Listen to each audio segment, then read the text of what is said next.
ओम शांति। आज हम सभी भक्ति बहुत करते हैं, लेकिन भक्ति का हमें यथार्थ फल नहीं मिल पाता। जो चाहते वो नहीं मिलता। जीवन यूं ही दुख अशांति में गुजरता जा रहा है। इसके पीछे दो कारण हैं। पहला ये, हमारा अन्न की शुद्धि नहीं रही, और दूसरा संग शुद्धि नहीं रही।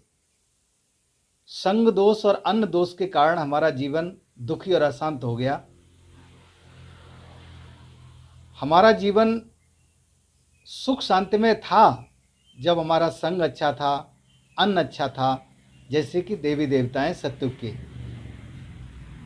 द्वापर युग से जब हमारा संग खराब हुआ, अन्न खराब हुआ, और हम 5 विकारों में फंसे, देह अभिमान में आने से, काम क्रोध लोभ व अहंकार, इन विकारों के कारण हमारा जीवन स्तर नीचे गिरता गया और हम दुखी अशांत होते गए, तरह तरह के रोग बीमारियों से घिरते आए।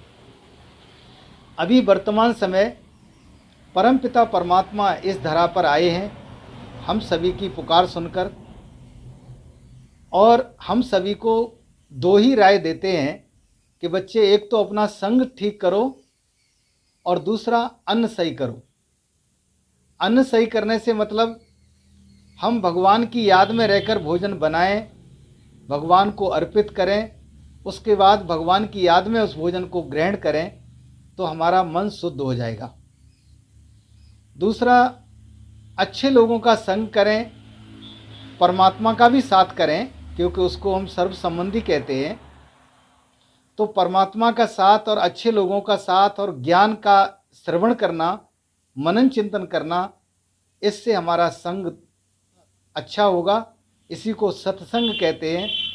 इन दो चीज़ों के सुधारने से हमारा जीवन सुधर जाएगा। हम पुनः देवी देवता समान बन जाएंगे।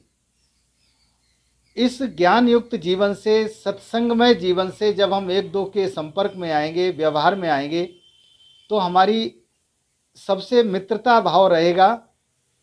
कभी भी किससे दुश्मनी नहीं होगी। गीता में भी कहा गया है, आत्मा अपना मित्र भी आप ही है और अपना शत्रु भी आप ही है।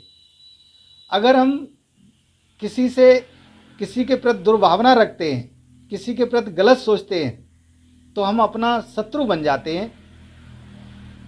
हमें तरह तरह से डर लगता है उस आत्मा से भी जिसके लिए हमने गलत सोचा।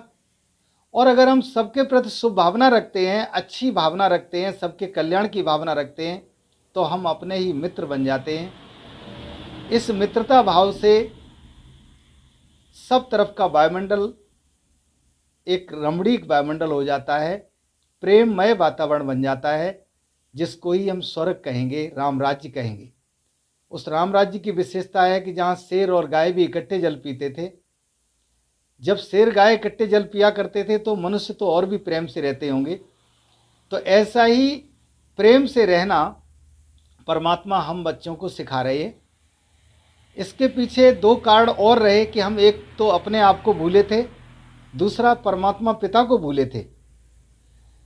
तो परमात्मा पिता स्वयं आकर के, जैसे रामायण में चौपाई कही गई है कि सोई जाने जाए देव जनाई, जानत तुम्हें तुम्हें हुई जाई।